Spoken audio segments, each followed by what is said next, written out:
Hello दोस्तों, मैं हूं आपका एनसीईआरटी गुरु। आज हम स्टार्ट करेंगे 3.1 के बाकी बचे हुए सम 6 to 10।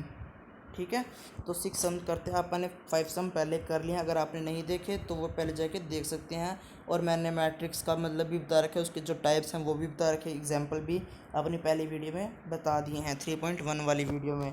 तो आप उधर जाके वो वीडियो देख सकते हैं, मैं उसका डिस्क्रिप्शन में लिंक डाल दूँगा। तो आप 6 सम करते हैं पहले। Find the value of x y z from the following equation. तो आपके पास ये दो इक्वेशंस हैं, दो सम है, उन दोनों 3 सम है, तीनों सम से आप इक्वेशन बना के उसके एक्स वाई जेड की वैल्यू निकालेंगे। जैसे यहाँ पे वाई इक्वल, ये मैट्रिक्स में आपको मैं दोबारा बता तो मैट्रिक्स में जो है अगर ऐसे दे रखा हो तो इसके जो कॉरस्पॉन्डिंग एलिमेंट जैसे ये वाले ये इक्वल होंगे, ये वाले इसके इक्वल होंगे, ये वाले इसके इक्वल होंगे। जैसे हो अगर और भी होता है तो वो भी ऐसे ही इक्वल होंगे। ठीक है, अगर अगला चैप्टर आपको डिटर्मिनेंट्स के अगर वो निशान ऐसे होता है उसमें कंफ्यूज नहीं होना। पेपर में ज़्यादातर ऐसे क्वेश्चन ये वाले आ जाते हैं, तो इसमें बताना होता है इक्वल कैसे होगा, तो वो मैं आपको आगे बताऊंगा कि वो कैसे निकालते हैं, इसका ध्यान रखना है। ठीक है, तो सबसे पहले करते हैं फर्स्ट पॉइंट 4 3 x 5। तो यहाँ पे x y और z की वैल्यू निकालनी है। y के इक्वल में 4 है, 3 के इक्वल में z है, x के इक्वल में 1 है और 5 के इक्वल में 5 है। तो आपकी x y z की वैल्यू क्या आ गई? x की आ गई 1, y की आ गई 4, z की 3। तो आपका पहला पॉइंट खत्म होता है। सेकंड पॉइंट है आपका x plus y equal to 2, x plus y और 2, 5 प्लस जेड एक्स और वाई। ठीक है, तो x प्लस वाई के इक्वल में 6 लिख देंगे, 2 के इक्वल में 2 और 5 प्लस जेड के इक्वल में 5, एक्स इंटू वाई की जगह 8। ठीक है, तो आप इनसे इक्वेशन बना के इसको सोल्व करने की कोशिश करेंगे। तो सबसे पहले क्या करेंगे, आप किसकी वैल्यू निकाल सकते हैं? z की वैल्यू आसानी से निकाल सकते हैं। तो z एक तरफ रह गया, इक्वल टू क्या करेंगे, 5 को दूसरी तरफ लाएंगे जिससे z की वैल्यू 0 आ जाएगी। 5 माइनस 5, यहाँ प्लस का 5 है, उधर जाके वो माइनस का 5 हो जाएगा जिससे वो माइनस हो जाएगा। तो x प्लस वाई किसके इक्वल है? 6 के। तो ये इक्वेशन होगी x इंटू वाई 8 के इक्वल है। तो आप क्या करेंगे, सबसे पहले एक तरफ लेट कर लेंगे किसी भी चीज़ को, तो उससे आप आसानी से निकाल सकते हैं। यहाँ पे दूसरे तरीके से क्या हो मैं आपको वो बता देता हूँ। आपको पता है x माइनस वाई का होल स्क्वायर क्या होता है? x प्लस वाई का स्क्वायर और माइनस 4xy। ठीक है, तो उसको सोल्व कर लेंगे। x प्लस वाई आपके पास है, आपके पास x प्लस वाई क्या है? 6। तो 6 का स्क्वायर 36 होता है और 4 और y भी आपके पास x इंटू वाई वो 8 है। 8 को 4 से मल्टीप्लाई करेंगे वो 32 आ जाएगा। और x माइनस वाई का होल स्क्वायर 4 के इक्वल आ गया, स्क्वायर यहाँ जाके रूट हो जाएगी, x minus y plus minus का 2 आ जाएगा। तो अब x माइनस वाई की जगह पहले प्लस का 2 पुट करेंगे, एक बार -2 पुट करके देखेंगे, तो आपके पास इक्वेशन थी x plus y equal to 6। तो आपके पास x माइनस वाई है जिससे आप वैल्यू निकाल सकते हैं। किस फर्स्ट और सेकंड इक्वेशन ले लें, इसको फर्स्ट ले लें, इसको सेकंड ले लें, इन दोनों को सोल्व करके आप x और y की वैल्यू निकालेंगे। x की वैल्यू 4 और y की वैल्यू 2। इसी तरह से आप अगली जब आप -2 लेंगे तब आप इसको फर्स्ट इसको सेकंड लेके इसकी वैल्यू भी निकाल सकते हैं। तो आपके पास x की दो वैल्यू आ गई 4 और 2, y की भी दो वैल्यू आ गई 2 और 4। तो आप x y z की एक तरफ वैल्यू निकाल के उसको ब्रैकेट में शो कर देंगे, कह देंगे कि ये आपका आंसर है, ताकि एग्जामिनर को आपका आंसर पता चल जाए आसानी से। ठीक है, और इसी तरह से आप ये सम करके देखना खुद से। मैं आपको फिर भी चलो एक बार बता देता हूँ।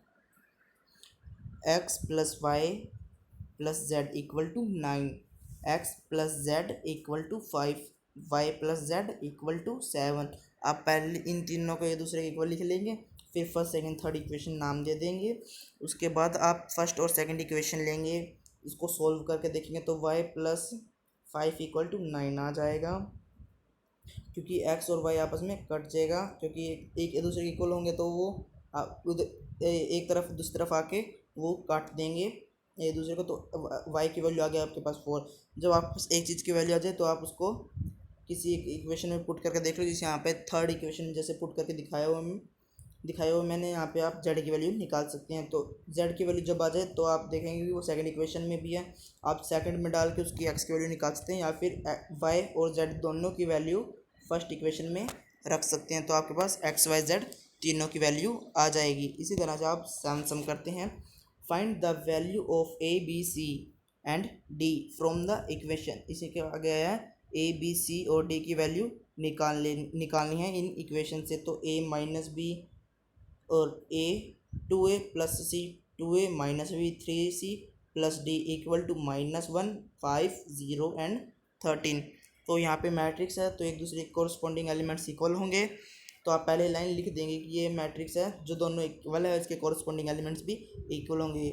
तो उसको इससे आप a minus b equal to -1 को फर्स्ट इक्वेशन, 2a प्लस सी को सेकंड इक्वेशन ले सकते हैं, 2a माइनस बी को 0 के को लेके आप उसको थर्ड इक्वेशन, चाहे आप कोई भी इक्वेशन ले सकते हैं, किसी को भी फर्स्ट सेकंड थर्ड, वो आपकी मर्जी होगी। आप उन इक्वेशंस जो आपने नंबर लिया उसी के अकॉर्डिंग फिर आपको सम करना पड़ेगा। जैसे यहाँ पे ये नंबर लिए गए हैं, इन इक्वेशंस को चाहे आप ऐसे करके ले लें इक्वेशन, चाहे ऐसे करके ले लें, वो आपकी मर्ज़ी है।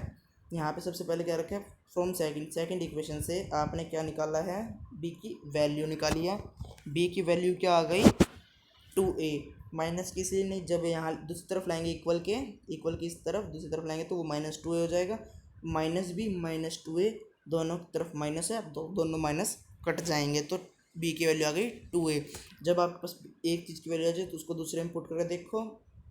यहाँ पर जैसे फर्स्ट इक्वेशन में पुट किया हुआ है, यहाँ से a की वैल्यू क्या आ गई 1। जब आपके पास दूसरी वैल्यू आ जाए तो उसमें पुट करके देख लेंगे, b की वैल्यू आ गई 2। तो जब आपके पास a और b की आ जाए, इसी तरह से आप c की और d की वैल्यू निकालेंगे। यहाँ पे सबसे पहले बता रखा है c की वैल्यू कैसे निकाली गई है। तो c की वैल्यू आपके पास आएगी 3, उसको आप फोर्थ इक्वेशन पुट कर दें। यहाँ पे जैसे आपके पास 3c था, यहाँ पे 3 × 3 कर दिया और equal plus d equal to 13 है, तो 9 को दूसरी तरफ ले जाएंगे वो माइनस का हो जाएगा और d की वैल्यू आपके पास 4 आ गई। आपके पास a b और c की वैल्यू आ गई 1 2 3 और 4। अब 8 सम करते हैं। आपके यहाँ पे MCQ स्टार्ट हो गए हैं, ये पेपर में आ सकते हैं, तो इनको ध्यान से करना है, ठीक है। यहाँ पे बता रखा है a इक्वल टू मैट्रिक्स है a i j, ये स्क्वायर मैट्रिक्स है। स्क्वायर मैट्रिक्स में बताना है यहाँ पे क्या होगा, m बड़ा होगा या छोटा होगा या इक्वल होगा, इनमें से कोई नहीं होगा। मैंने आपको पहले ही बता दिया था कि ये इक्वल होती हैं स्क्वायर मैट्रिक्स। जैसे यहाँ पे आपके पास ऑप्शन में है c m equal to n, तो आपका राइट आंसर हो गया c। ये आपको मैंने ऊपर मेरी पहली वीडियो में बता दिया था। तो स्क्वायर मैट्रिक्स के जो वो होते हैं रो और कॉलम सेम होते हैं। जैसे 2 × 2 ऑर्डर की मैट्रिक्स ये स्क्वायर मैट्रिक्स है, 3 × 3 ऑर्डर की मैट्रिक्स ये भी स्क्वायर मैट्रिक्स है, 4 × 4 ऑर्डर की मैट्रिक्स ये भी स्क्वायर मैट्रिक्स है, और 1 ऑर्डर 1 वाली भी स्क्वायर मैट्रिक्स ही कहलाती है। यहाँ पे 9th सम बता रखा है, which of the given values of x and y make the following pair of matrices equal. यहाँ पे बताना है कि x और y की वैल्यू क्या होगी, या तो यहाँ पे जो है नॉट पॉसिबल आएगा, क्योंकि यहाँ पे x की 2 वैल्यू आती है और दोनों x की सेम रहती है पर y की अलग अलग आती हैं। यहाँ पे मैं आपको दिखा देता हूँ कैसे सॉल्व करेंगे। जैसे यहाँ पे 3x + 7 5 y + 1 2 - 3x किसके इक्वल दे रखा है 0 के, y - 2 के, 8 के और 4 के, दोनों मैट्रिक्स इक्वल है तो इसके कॉरस्पॉन्डिंग एलिमेंट्स भी इक्वल होंगे। तो आप जैसे मैंने आपको ऊपर 6 7 3rd सम करवाया है उसी तरह से आप इसकी वैल्यू देखेंगे तो y की वैल्यू तो दोनों सेम आ रही हैं और x की वैल्यू अलग अलग आ रही हैं, तो ऐसा हो ही नहीं सकता, तो ये पॉसिबल नहीं है। तो आपका राइट ऑप्शन हो गया बी, ठीक है। अगला लास्ट सम 10th है, the number of all possible matrix of order 3 × 3 with each entry 0 और 1। यहाँ पे बताना है कि 0 और 1 से क्या 3 ऑर्डर से कितने एलिमेंट्स आ सकते हैं। यहाँ पे 512 वो बनेंगे एलिमेंट्स, तो यहाँ पे आपका राइट ऑप्शन हो गया डी।